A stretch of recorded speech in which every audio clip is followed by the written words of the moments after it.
Hey, it's Greg Stanley. If you're listening to this podcast, you know I love everything automotive. This passion has expanded to include being a car specialist consultant for RM Sotheby's. So if you need assistance buying or consigning a collector car at any one of our online or live auctions, including Scottsdale, Amelia Island, or Monterey, you can reach one of our car specialists at rmsotheby's.com, or you can email me directly at gstanley@rmsotheby's.com.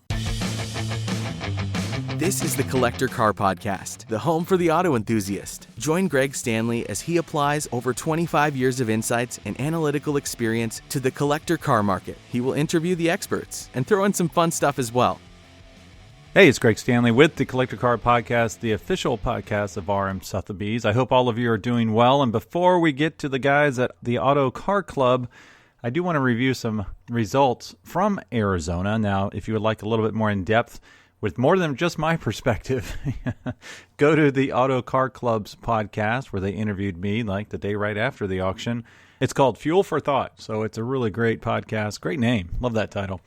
Anyways, let's see. What do we want to talk about? Thank you for joining my second live stream event where I kicked off Collector Car Fantasy Football last week. That was a ton of fun, and please join in on the fun by going to thecollectorcarpodcast.com. You can download the rules as well as a form to fill out and just email it to me, Greg at the Collector Car Podcast, or gstanley at RM Sotheby's, and I will be sure to get you included. And be sure to stay tuned. I believe it is February the 22nd, around 1 p.m. Eastern. We will have a live stream with Hagerty from Hagerty Insurance. And we will have Kenneth On, the president of RM Sotheby's, on as well. And McKeel will pick the top 10 cars for his ultimate garage. So if he only had 10 spots in his garage, what would he pick? I'm sure that will be quite interesting to see what he picks. And then in March, we're going to have Wayne Carini on, which will be a lot of fun and exciting. And I'm launching a couple new kind of quote-unquote series, cars to watch. I'm going to review analog supercars here shortly. And then I do want your cars to review, so be sure to send them in to me. The next episode of Your Cars, Your Podcast, I believe that's coming up in April. Now, I will be live streaming at select Concours events, including the Cincinnati Concours d'Elegance, Dayton Concours d'Elegance, the Sandhills Motoring Festival in Pinehurst, North Carolina, and I believe Concours of America in Detroit. So a lot of fun stuff going on there. Now let's get to some of the results from the Arizona auction. So this was a great temperature gauge on how the collector car world is doing overall. There were a lot less cars available in Arizona because Bear Jackson moved until March, and I believe even Mecum and Cruise did not do one this year. So a lot fewer cars were available because there were fewer auction houses out there selling cars. Now for RM Sotheby's, it was a smashing success, a 90% sell-through rate, which was higher than last year. I want to say last year was about 84%. And 10% more in dollar sales. I think last year was around $31 million. This year was around $35 million. Now, the top sellers, this is where we get into the high dollar cars. A 1955 Jaguar D-Type sold for $6 million. A Bugatti Type 57 SC 1937 sold for over $4.5 million. And McLaren Speedtail sold. That was the first one offered at public auction. And then a 1954 Ferrari 375 American Coupe sold as well. I'd like to call out a few notable trends here. It's a small sample size, but I do believe there were a few things occurring that speak to the overall market as a whole. Now, one of these cars is a 1998 Roof 993. If you go back to a few episodes ago, I interviewed the owner of this car and got a great deep dive in the history on the car and roof. This one was estimated between $525 and $575, and it sold for almost $700,000. Actually, over $700,000 when you factor in the buyer's premium. It was one of only 14 built this way, and I think one of only 4 manuals, maybe. A super special, cool car that people really jumped after when it came up for sale. The other thing I noticed is we had 2 ISO Griffos, and they seem to be soft. So typically these sell for in the $450,000 to $500,000 range, and both of them were significantly below $400,000. I want to say one was around $330,000 to $340,000, and the other one was around $380,000 or so. A future collectible I like to talk about, and I mentioned this after Elkhart, was the 2011 Tesla Roadster, which I don't get at all. I'm just calling the trends as I see them, not necessarily as I believe them or support them. But this is just a used car, 2011 Tesla Roadster. Now, if you remember at Elkhart, the estimate, I want to say it was like $60,000 to $80,000, which seems pretty strong. But that car only had, 3,300 miles on it or so. And it rang the bell at well over, I think it was $120,000. So it was like double low estimate. Now, this particular car had more miles. I think it had 14,000 miles. And the estimate was $90,000 to $110,000. And the hammer struck at $100,000, right in the dead center of the estimate. So at Elkhart, the estimates were behind the curve, so it sold super strong. And now at Scottsdale, it was right on the money. So why is this car a collectible, you might be wondering? Well, a couple reasons. First off, it's technology that disrupted the entire industry. So you're looking at a first-generation Tesla Roadster with semi-low miles, and it's a little tiny sports car. So keep your eyes on those. I think they're overinflated. I mean, this is only 2 data points on selling results, but they're both really, really strong. Now, the other thing I want to deep dive into a future episode are the analog supercars. So these are the cars that came before, let's say, 2007, 2008, 2009, when they were still analog. Now, this one really rang the bell. The 2000 Ferrari 550 Maranello, the estimate was $150,000 to $200,000. It sold for $230,000. It only had about 6,000 miles on it, and it was a beautiful red. And then a 2001 Ferrari 550 Barchetta, same car but convertible version, rang the bell at $300,000. Now, those are interesting because it's the low mileage, the stick shift, and the analog aspect of these supercars that people are really going after. If you look at the price guides, a 550 Maranello 6-speed with 6,000 miles is $150,000 all day, yet this one sold for $230,000. I think this is a trend that will continue, and I think you will see that happen with the Porsche Carrera GTs. They are already super expensive, and I think they are only going to go higher. Now, the other trend here was the homologation cars. So these are the cars from the 90s that were spec'd out from the factory so that they can compete in Group B racing, and all of these overachieved their targets. The 1995 Lancia Delta Evo 2 was estimated $90,000 to $110,000, and it sold for almost $120,000 before buyer's premium. The 1990 Mercedes 190 Evo 2 estimate was $175,000 to $225,000, overshot it, achieving $240,000 before buyer's premium. And then the 1990 BMW M3 Sport Evo estimate was $125,000 to $150,000 and came in at $190,000. So super, super strong on those 3 cars. And then the other trend, I would say, are the instant collectibles. So these are the supercars that people would pay $1 million for and sell them, flip them immediately for $1.3, $1.4 million. I think we're seeing a glut of these supercars in the market, and they're no longer brand new. They're no longer special because there's a lot of them out there. And now I'll give you an example here. All of these are 2019 cars. The McLaren Senna sold for around $1 million. The estimate was $1 to $1.3. So that was actually under sticker price because I believe it had about $300,000 in options. The Ford GT Lightweight, which was a really cool car, estimate was $900,000 to $1.2 million, and it sold for $875,000. And that is a rare one. I mean, when the Ford GTs first came out, they paid, the owner paid $650,000, and they were selling them for $1.2 million. So you had $600,000 worth of profit. Now your profit is more like $100,000. Now the Koenigsegg Regera did not sell at $2.45 million, and the estimate was $2.6 to $2.9 million. So I think the days, at least for a little while, of a supercar coming out and being an instant collectible will still happen. I just don't think the profit margins are as much as they used to be. Now, before we join the guys from the Auto Car Club, one last thing I'd like to call out are the biggest surprises of the auction. These are the 3 cars that kind of blew me away. What's interesting is all 3 of these seat 4 people. They're not 2-door sports cars. 2 of the cars are actually 4 doors. Think about that for a second. All right, so the ones that really surprised me, 1957 Cadillac Eldorado Brougham. The estimate was $80,000 to $120,000, and it sold for $165,000. That's really crazy because I believe this car was a no sale at our Auburn auction, and here people went nuts for it. So, if you listen to me for any length of amount of time, you know that I'm saying there's a big generational shift going on out there. Cars from the 50s and 40s just aren't selling right now. There are a few exceptions, And this Brougham was beautiful in great colors, rare, and super special. It had suicide doors, which is really cool on a four-door car.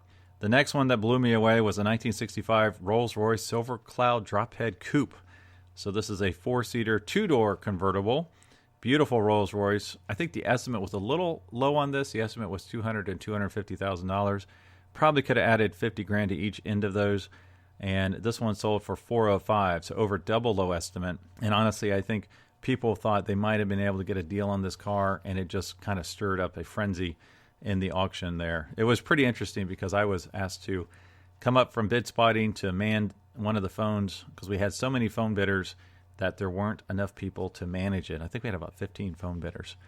Now, the last one that really blew me away was the 1990 Mercedes 560 station wagon conversion. So this is a one-of-one that was built. Estimate was $30,000 to $40,000. Now, this one, we didn't have 15 people bidding on it, but we had two people that had to have it, and they just continued to go on until it hammered at $100,000. Over triple low estimate, just a crazy result on a four-door wagon. That kind of speaks a little bit to the trends we're seeing out there, and I appreciate you joining me for this brief recap of Arizona Auction Week. And now let's join the guys from the Auto Car Club. Hey, it's Greg Stanley with the Collector Car Podcast. Have a fun off-site episode this week at the Auto Car Club in Scottsdale, Arizona. Glad to have Eli Kogan and Sam Birnbaum on. Hey, guys, how y'all doing? Good. I know it's hard to pronounce our funny Jewish names. Doing well. Tired. Well, you're actually the first time I've had two people on the podcast at the same time. Oh, no way. Now, by the time this posts, I will have already had another one, but for the record, you're the very first. First recording. Yeah, and my first off-site recording. So thank you for having me on your podcast. Absolutely. Kind of doing a 2-for-1 while we're on site here. So it's nice to have people in person. It is. You're our second in-person recording. Every single podcast we've done has been phone calls. Yeah, I feel very special. And we are following COVID protocols. Yes. We're at least 6 feet away from each other. And we're wearing masks. Kind of. So, yeah. So thanks for joining me today. This is just an insane, the Auto Car Club in Scottsdale, just an insane facility where RM Sotheby's conducted their Arizona 2021 sale. Incredible results. Check out Eli's podcast to get the results on that and kind of our deep dive into the numbers. So, Eli, just give us an overview, my listeners, of your setup here. What's going on here? So we're based in Scottsdale, Arizona, as you mentioned. We're a mix between two things. First and foremost, we're a social club for collectors. And secondly, we're a storage facility and collection management program. And basically what that means is we're kind of a two-part solution for the enthusiast and collector where we provide curated events and gatherings and travel trips and anything kind of in or around the automotive sphere, be it track days, rallies, watch nights, whiskey nights, wine nights, trips to race schools, rally schools, and product introductions, speaker series, anything in and around cars. We curate a pretty robust social calendar for our members. And then on the automotive kind of management side of things, we store, manage, and maintain the vehicles for our members. And that is everything from base level doing DMV paperwork all the way up to managing restorations for people and everything in between. So service, transport, track prep, modification, sales, acquisitions, you name it. So do you have a small apartment I can move into? You know, I actually, for a long time, considered just putting a trailer in the back and sleeping here. Oh, my gosh. Because it's like the ultimate man cave. It is a beautiful facility. And Thank if you. you'd like to see the pictures, just go to my Instagram feed at the Collector Car Podcast. I mean, on the wall, it's cars stacked 3 high, you know, on a couple walls here. I mean, there's a Carrera GT yellow out there, a lot of Porsches. Yep. But there's a lot of really cool special cars. There's a Ferrari LaFerrari out there. I mean, there's one of the Maseratis, the MC12. MC12. I mean, that's a very rare special car. Yeah. So it's really cool just to see your facility here, and it worked fantastically yesterday when we had the auction. Couldn't have asked for a better facility, so really appreciate you hosting us. Thank you. Yeah, it's fun to have you guys here. I said the word man cave, and I don't like that word. To me, this is kind of the anti-man cave. No fake gas pumps, no one neon sign. Yeah. I made an exception. Our friend made us a funny neon sign that says "Need money for F40." But other than that, we kind of went for the industrial modern look, and we let the cars speak for themselves. Yes, and you have some great cars. I don't know if they're always here, but we're on the second floor, and I'm looking at a nice little Alfa here. What is that? This is a 66 GTV, and we just acquired this like a week ago, and I'm very new to the Alpha world, so I can't speak very much on this car. I believe it's a 1600. Yes. Yeah. I believe so too. Super Veloce. Yeah, 5-speed. It's like I'm also colorblind, so I think it's It looks like a Meissen blue. If you know a Porsche Meissen blue, it's a pretty gorgeous similar color to that. with tan interior. I mean, that's what really caught my attention. And then it's surrounded by hardwood floors and hardwood walls. And so far, it hasn't dripped anything on them either, so we're very happy about that. I wanted it to feel like you were sitting in your living room up here, but with cars in your living room. I like that. So, the idea for me was if we built a facility with an IKEA couch and a coffee machine, nobody's going to want to spend any time here. If you build a facility that's on par or above kind of what you would expect in someone's home that might have one of these collections, they're going to want to spend time here. Yep. And it's every enthusiast's dream to be able to roll their car in their living room. So we're sat on the second floor. We've actually got a car elevator that brings the cars up, and we've got 2 motorcycles, an Alpha GTV, and a race simulator behind us. So we like to have fun up here. Well, and there was like a speedster in the kitchen. Well, actually, not the kitchen, but the office the space. lobby. Right. Yeah, so that was a beautiful speedster down there as well. So it is a place that if you like cars, you just don't want to leave. Unfortunately, I have to leave and head back home here shortly, which makes me very sad. Yeah, back to the cold weather. Don't rub it in. All right. So one thing I wanted to know is, like, where did this passion for cars for both of you guys, where did it come from? Like, I was awestruck by a 66 Mustang when I was like 13 in my, driveway. Right. That kind of caught my eye. What was kind of the moment for both of you guys that you were like, wow, that's something cool, something special. I need to look at it more. You want to go ahead, Eli? Sure, why not? I'll answer after. I think for me, I've always had a passion for what I would call individual sports mixed with speed. So I grew up on dirt bikes and motorcycles. In another life, actually for 15 years, was a competitive equestrian. I was a wrestler, snowboarding. You look wiry. Yeah, small and, used to be stronger. Scrappy. A lot of wrestling in my family, so I always liked things that you could experience by yourself. So you're one into tag. No. Okay. No. Yeah. Just leave me alone. I would let everyone else play tag. But the first automotive memory I have was we were living in New Jersey, and my dad had a Porsche at the time. I think it was a 993, and it was a cab, and it had to go in for service, and it was, 20-30 minute drive to the dealership, and we got on the highway. And he turned to me and said, "Do you want to feel what 100 miles an hour feels like?" Wow. And of course I said yes. And I will never forget that sensation of speed. And that's what did it for me. And to be honest, my early life, I always loved cars, but I wasn't obsessed with cars. And it was when I got my license at 16 where it was this newfound sense of freedom. And I went, head over heels and just up to my neck in cars. Yeah, the sense of freedom is unbelievable. Yeah. I don't know if the kids today are getting that. You keep on hearing how there's not as many drivers out there. They just Uber. They just Uber. Yeah. And I guess there is a sense of freedom. Not really. I mean, you got to jump in there and just. You get an iPhone at 13 years old and you Uber. And you Uber. Why do you need a car?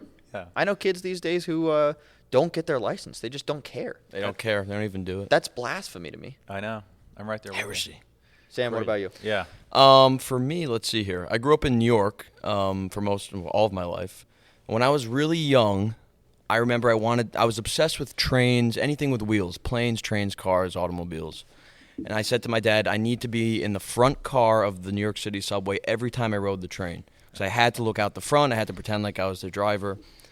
My mom, she worked for Mercedes-Benz North America. She did marketing for them. And she would bring me to Bring Your Kid to Work Day every quarter. And I remember there was the first time I went, there was a McLaren Mercedes SLR in the lobby. And I sat in it, and I was probably in first grade. And I was like, for the first time, this is cool. And from that point on, it was solidified. She was bringing home AMG press cars, so every weekend there was, the CLS, SL. I got rides in them. And she got it from her 2 brothers. So my late Uncle Scott was huge into cars. And I'll never forget, he had one of her press cars, sorry Mercedes, in the pouring rain on the Sprain Highway, and we're doing about $150 in the CLS 55. Wow. And I'm like in second grade, and I was pooping my pants, but I was having a blast. And then from there, it's like I had to work with cars. I've been working with cars since I was I started valet parking. I was in 6th grade, 7th grade, and then I worked at another storage facility in New York, and then it just kind of, I looked after a private collection, and I've always had a passion for it. I started a car show when I was in high school with one of my buddies, Sam, who is also named as Sam. It's just been in my blood, sort of. My mom's side of the family, they're the car people. You know, they've had some dealerships out in Minnesota. That's where she's from. So for me, it was like I had to, because my parents drove nothing too crazy, like, you know, station wagons and this and that, and I had a Mini Cooper growing up, so I had to sort of seek out the Porsches. Speaking of wagons, it was fun. You guys had an exceptional result on your coach-built wagon. Sam has a wagon wagons. fetish. Yeah, I mean, love he's them. all Love them. I love the weird cars. I love station wagons. I love that Lancia Delta. Yeah. I grew up driving a hatchback, literally like a little rally car. That thing was. I had a Mini Countryman, and I grew up in New York, so it was 4-wheel drive and a 6-speed. And my friends would be sliding all over the place on their way to school, and they're, you know, even in their Jeeps, because when you don't know how to drive, you can crash anything. And then there's me, and then there's me and my little Mini, like, just oversteering through all these back roads in Westchester, no problem. I think for me, it's the thing I love about cars. I found at an early age, it's like it's the one thing left in the world where the driver and the machine are one, and you have full control. Yep. Obviously now with traction control, whatever, but your inputs are directly correlated to the car's outputs. It's what I wrote my college essay on. Thank you, Boston University, for accepting me 5 years ago. But yeah, that's why I just love it. You know, now I'm more getting into the mechanical side of things, and I've learned so much every day here working. Right. Like, you wouldn't even believe I can't the amount of imagine. knowledge I just gained. And then when I was a kid, reading car magazines and YouTube videos, Chris Harris, Top Gear, all Right. that good stuff. So That's awesome. That's really cool. And Yeah. station wagons are pretty hot. You Oh, know? yeah. They're definitely increasing in value. So Yeah. if you find a nice one, get it now. My dad just got one. I found him like a 2011 Mercedes E350, nothing too crazy. But it was an ex-NFL player, Hall of Famer's mother's car. So she put 10,000 miles on it, and there was literally nothing wrong with it. Now the air suspension's obviously shot, but that's a different story. But the car is mint. It's perfect, and it's the 3-row wagon. And, like, I grew up in sitting in the third There are row no more looking out the three-row- back. No, I was wagon. about to say, get the Dodge. Sticking my middle finger up to people out the back window. It's like, that's the best. Right, like, right. It's greatest. There's no third row, but, you know, get your Dodge Magnum, Right. you know, Yeah. All right. SRTs right now while Yeah. you can. It's funny, I had CTSV wagon. CTSV. Those are Tesla sick. Model Those X, are awesome. you can get a third row Yeah. facing in the back.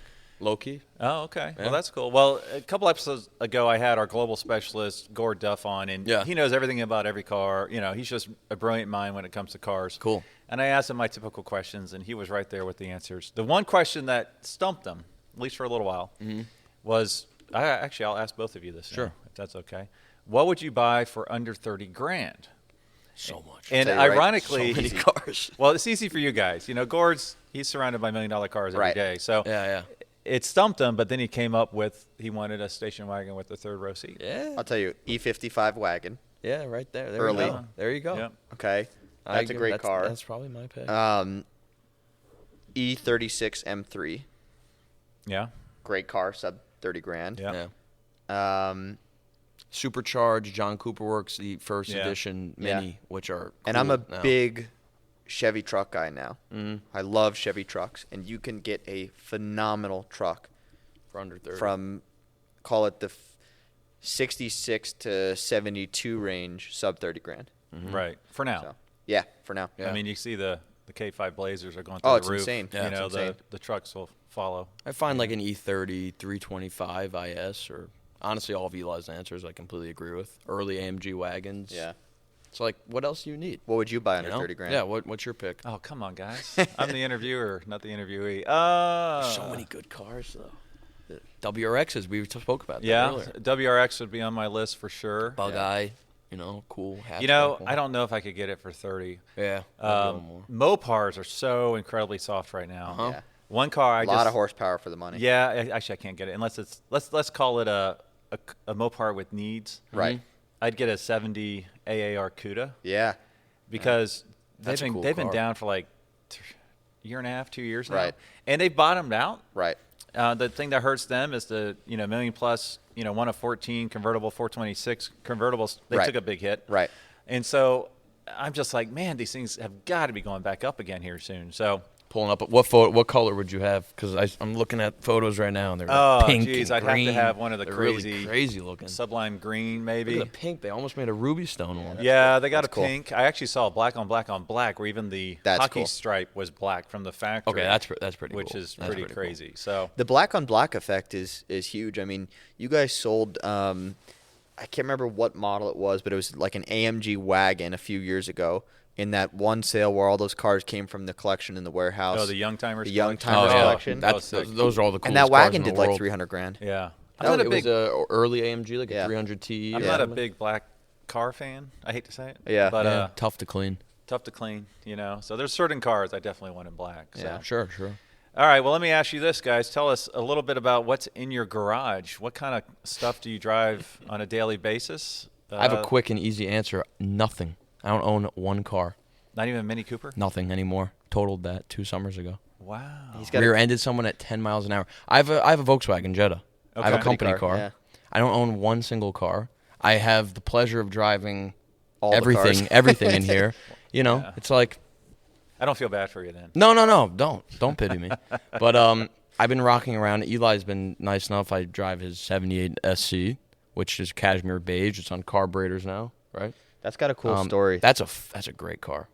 Yeah, I Great see car. you zipping around outside. Yeah. in it. That's that. I've been driving that for the past month almost. That's been fun. I'll try and sum that up in a few sentences. Yeah. But car was found by a friend of mine in a garage in Newport Beach from a little old lady. Original paint, cashmere beige over cork with corduroy inserts. Oh, I got to see this. Yeah. Yeah, you got to go check it out. And it went through 3 of my friends' hands before I finally said, I want that. As I was buying the car, I then learned it was a European delivery car. Mm-hmm. And when it came back to the United States, it was delivered 1 mile from my house in Phoenix. Really? Yeah. Yeah, it's been in Arizona pretty much its whole life. Yeah. Yeah, Arizona, super California. area. Funky car. Yeah, Awesome it's a great car. car. All right, Eli. Okay, let's see. I'm going to limit it to a Do few. you have of- no cars too? No, I have cars.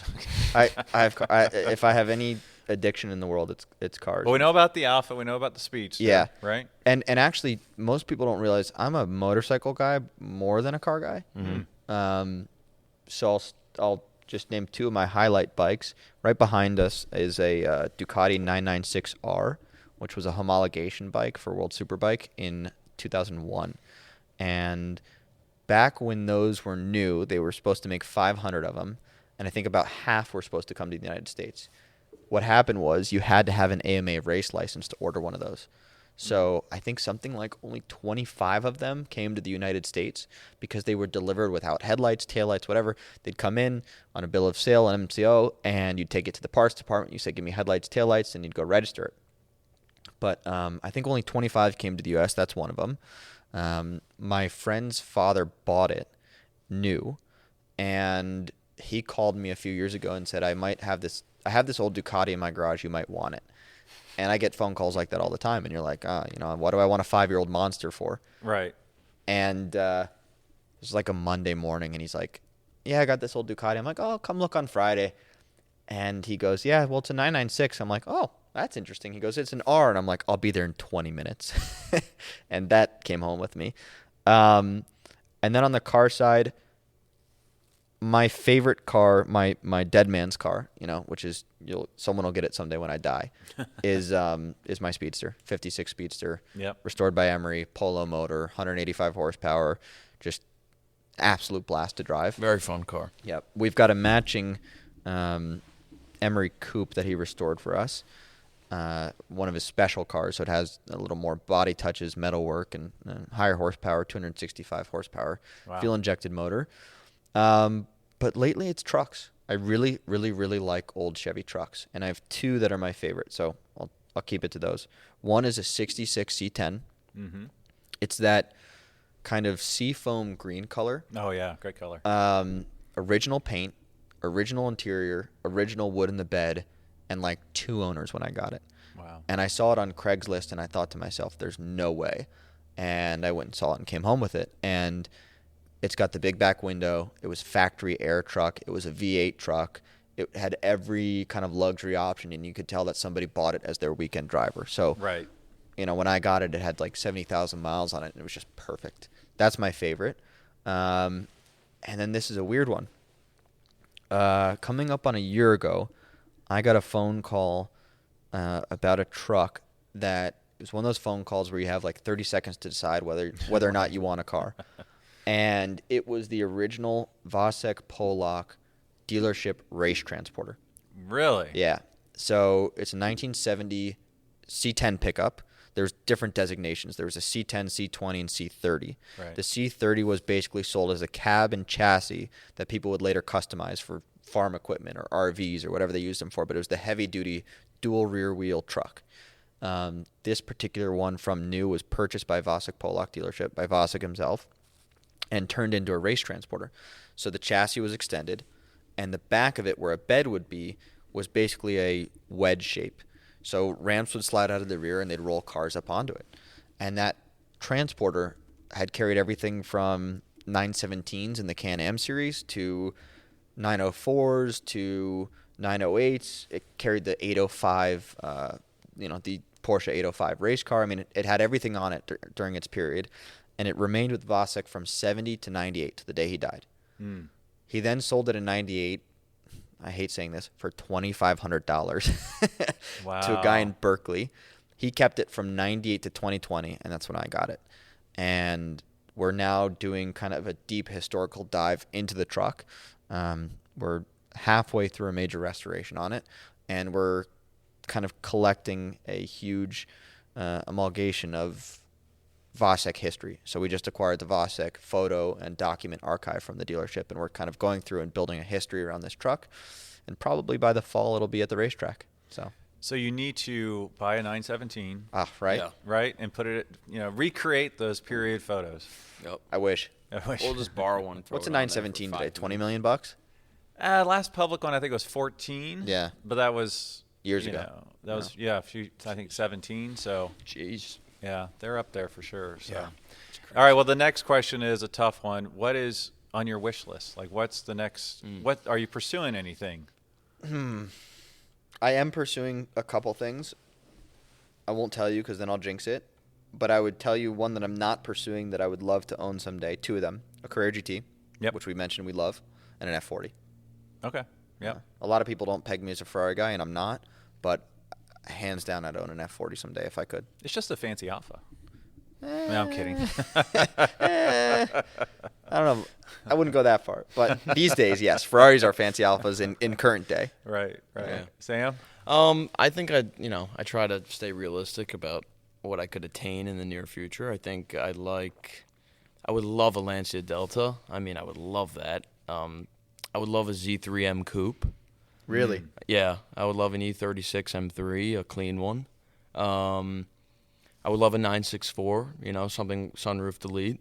Yeah. Yesterday I had one of the greatest drives of my life. We have a friend who works around the corner. He has a warehouse, and he let us keep some of our members' cars over there. And I had Eli's 92. Yeah.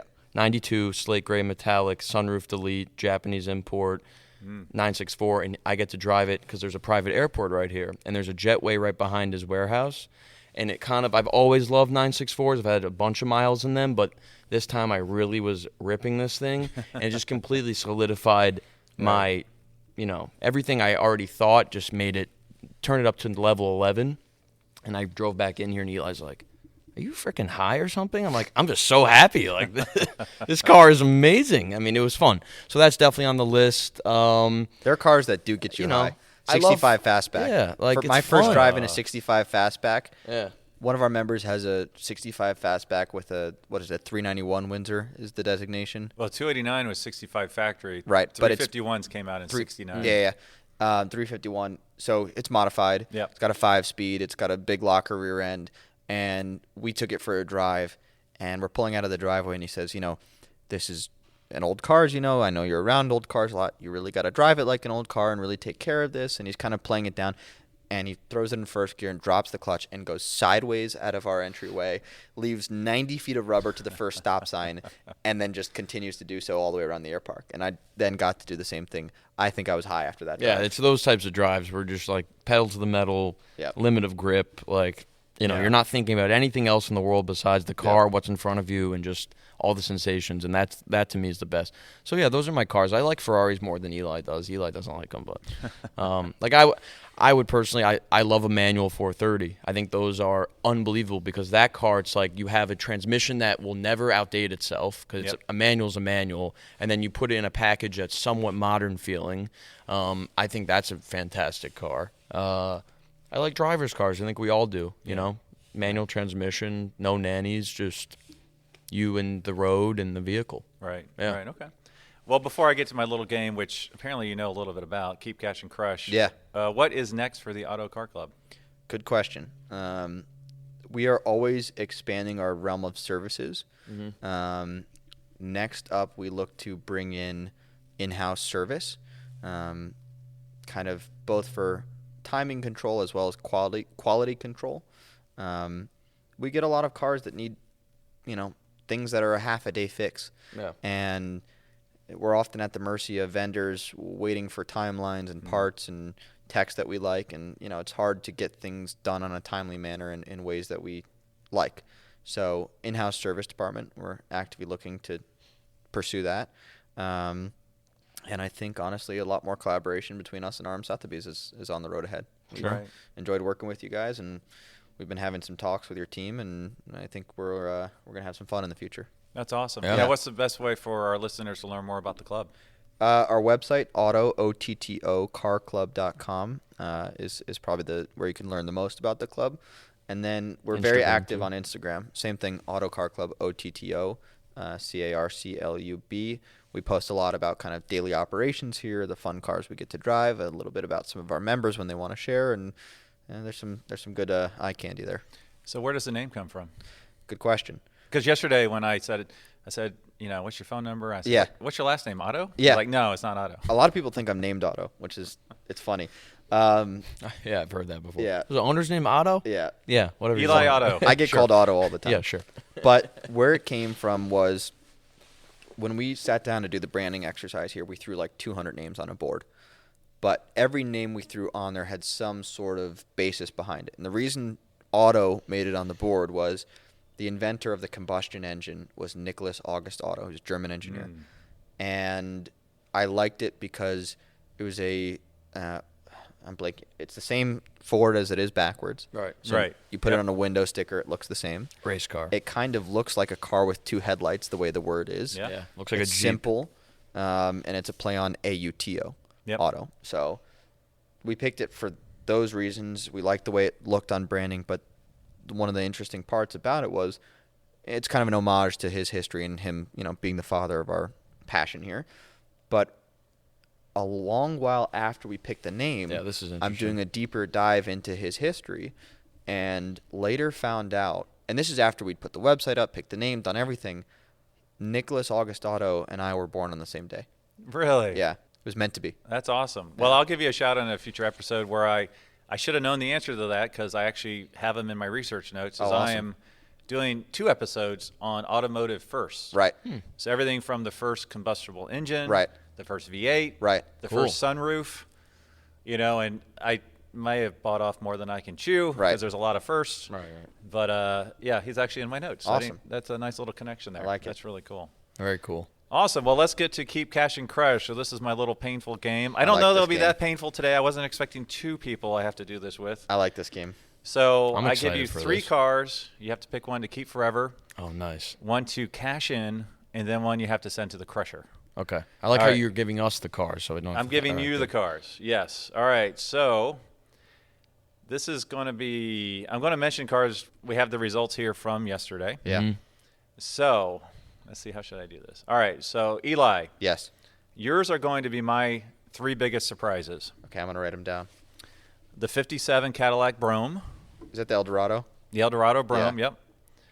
The 65 Rolls-Royce convertible that went nuts, Yep. and the 1990 Mercedes wagon. So which one of those Ooh. would you keep forever? Which one would you cash in, and which one would you send to the crusher? Wow. Okay, that's a hard one. I'm going to cash the Rolls. Okay. I'm going to keep the Eldorado, Really? and I'm going to crush that wagon. All right, give us the logic behind that. I have no use and no desire for the rolls. I would much rather have the 400 grand. Sure.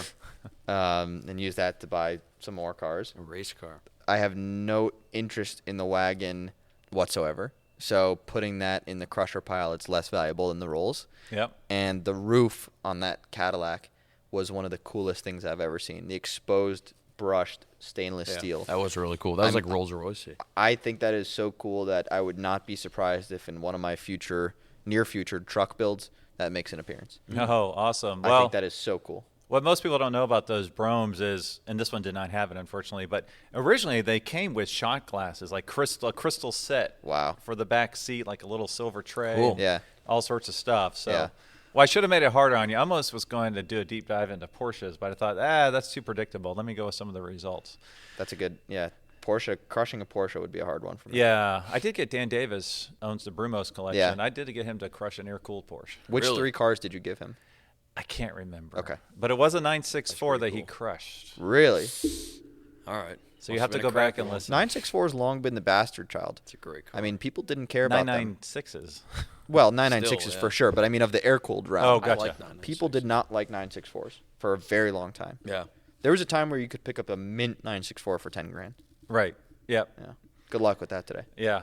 All right, Doesn't Sam, happen. yours, I hope, is All a right. little Let's go. harder on you. This is going to be the homologation cars. Oh, nice. Yeah, this is going to be very hard on me. Yeah, so the 1995 Lancia Delta that you said is a car that's on your wish list, It is. right?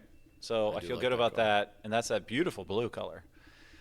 The 1990 Mercedes 190E. No, wait, scratch that one. That's too easy. We're not going to do that one. So Lancia is number 1. Lancia, number 2 is the 1990 BMW M3 Sport Evo. Okay.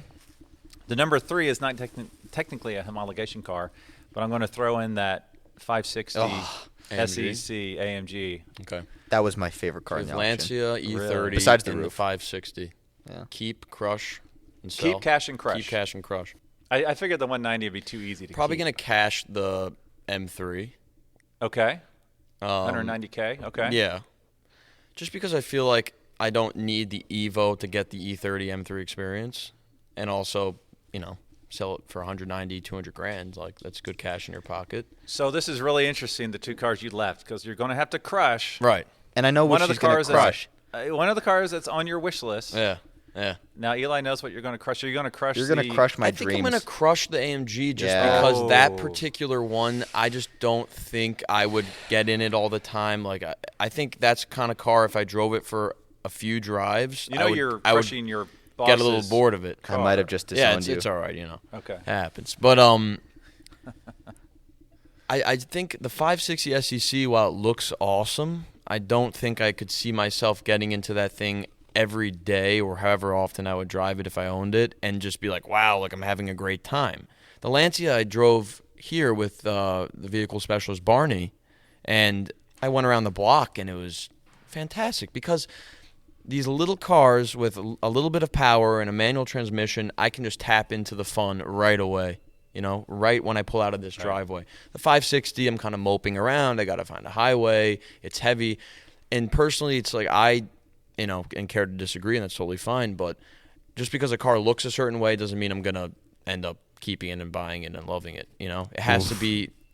A car can be butt ugly but still drive unbelievably. Look Right. at 996s. I love 996s. I think a 996 GT3 is one of the best driving GT3s. I think they're unbelievable because they're that crazy missing link. On that list, I'm going to keep the 560. I'm going to cash the E30, and I'm going to crush Sam. Now, Fine. is that really what you want to do, or are you Fine, just a little payback? No. I'm going to crush Yeah, Sam. we do it all the time. I love So- the SEC. The only car in my garage right now is a 996, Yeah. and I'm going to make a T-shirt that has, drawing of the 996 from the front. Yeah. Instead of headlights, it's going to have Eggs. Fried two eggs. eggs. Yeah. And underneath, it's going to say "Embrace the egg." I like Fine. that. I like and that. embrace it. They're great cars. Right. They're No one fun. ever complained about the driving experience, right? No. Right. No. They're Right. very, very fun to drive. 996 GT3 is an amazing car. Yeah. And it's like 20 grand discount for ugly headlights. Yeah. Who So cares? Ugly schmugly. ugly schmuggly, right? Yeah. It's all subjective. It's all subjective, right? Well, that's awesome. Something else that's cool is you actually picked the one you decided to keep is actually the cheapest one on the list. Yeah. So that's pretty cool. You know what they say? Beauty is in the eye of the egg. That's right. That's right. Well, thanks so much for your time today, Yeah, of guys. course. Thank you. Thank you. Everybody, be sure to check you out on Instagram. Sure. See what's going on in the shop, and I Absolutely. appreciate your time today. Yeah, Thanks can't for wait to having listen us. to this. Thanks for listening to the Collector Car Podcast. Don't forget to give us a nice rating on iTunes and be sure to follow us on Instagram and everywhere else at the Collector Car Podcast.